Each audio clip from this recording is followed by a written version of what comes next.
that category. Great rebounding team. They're probably the best that we've seen to this point. What are they doing so well on getting the glass and getting the edge in that department? They get there all the time. It's kind of what I say to our guys all the time. If you get there, you're going to get something. If you don't ever get there, you're probably not going to get any. And they get there all the time.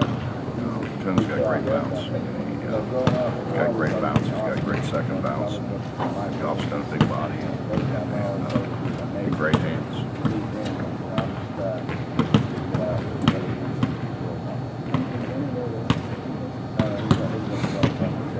Looking for a very intelligent question.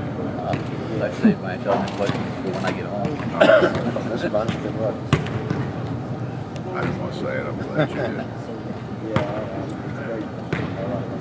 You kept talking about Tom and what he's doing there. Well, obviously, it seems like he's got the program going in the right direction. I think he's done a great job of taking the players that were there and adding really what they needed to them. I think they've done a great job recruiting those inside guys. The perimeter guys are basically the same, and he's got them to buy in the way he wants to play, which is most of the battle.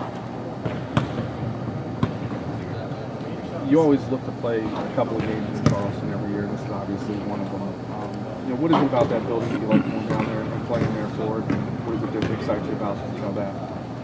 It's the fans. We've had great crowds there. I think we've sold it out just about every time we were there. We didn't sell it out this year, but we were close. And I think it kind of brings us a little bit closer to a large portion of our fan base. Seems like fouls are a theme down there. You tell your kids, there's a chance there could be a lot of fouls called in this game. Well,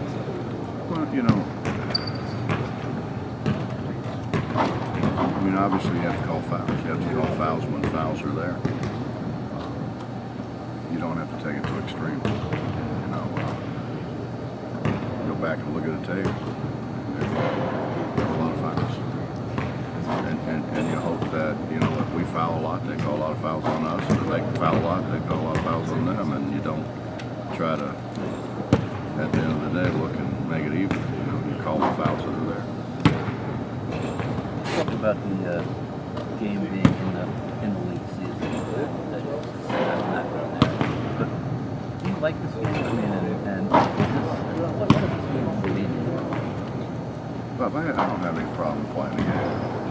But the notion that you can't play in December, to me that's a positive. If in fact everybody is concerned about football, they're still going to watch West Virginia Marshall, which maybe kind of kickstarts all of us into having better attendance, turn the people to basketball. And we've never had really a problem. Football and basketball coexist here very well. And we share fan bases, and they come to us. You've seen the controversial football game. Should it be played? Should it not be played? Is it different in basketball? I think it comes down to they have to look at what's best for them, and we have to look at what's best for us. And their charge is to not do everything to help us, and our charge is to not do everything to help them. It's what's best for the university. We make decisions all the time that are in the best interest of our university. They beat you last year, but it didn't seem to hurt you as a school in any way or as a program, even the season. Well, we come back and beat Purdue, which is a big win, and I'm sure in the eyes of the committee. And then we come back and beat Notre Dame, who was third or fourth in the country at the time, and beat a couple other people down the stretch. So it still comes down, you have to win games. The truth is, it's better for them when we're good, and it's better for us when they're good.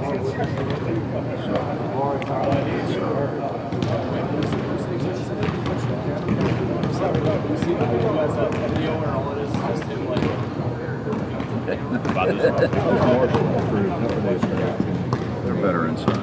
They're much, much Fitz is a senior. Jonathan's a senior. Randy's a senior. Kane's got a year under his belt. I mean, there's a lot to be said for experience, and they've got a very experienced team. What do those guards do to create fouls? Fitz is really good. I mean, Fitz gets everybody involved.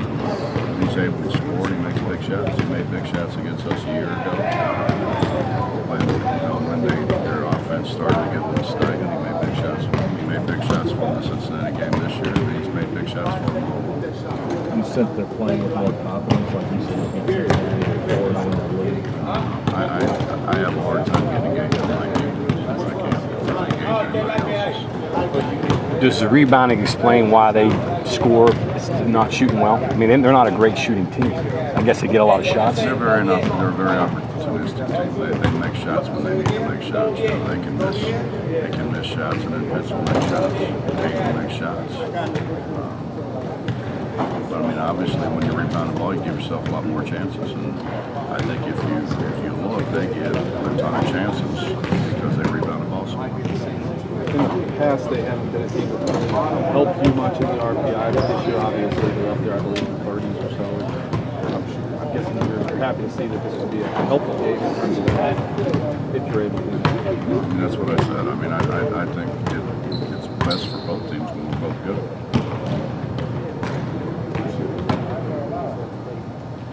Bob Buzz just had here, it's 11 of the 13 games. He's leading class right now. He's got class for like 12, 30. Really close. You figure you play that off and you're going to blow somebody out. Whereas the other couple times, it's not been like that. Is it just because of the rivalry? Or It's hard, but I mean, when you have that much emotion involved, and honestly, when there's 202 fouls called in 4 years, it's hard to get any flow.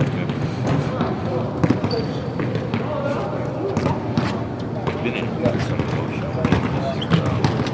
Probably good and bad. You can't just take UConn not to you probably figure more than likely they're going to be in that tomorrow night. Since they're prepared, maybe better for the first two. Fine, but I guess Every day's a new day. We have good days, we have bad days. Which I guess you get that with you. They just, they've never gone through having to work this hard, and they've never gone through where they've been better than everybody else, and that's why they're here. If they weren't better than everybody else, they wouldn't be here. So I think it takes a while for those guys to figure out how hard you have to play with them. Are you more accurate on your, I don't want to say you're guessing, but like you said, you don't know what you're going to get. Maybe it was completely unpredictable at the beginning of the year. But what you might get, you guess better now this year in season 2. Are they easy to read?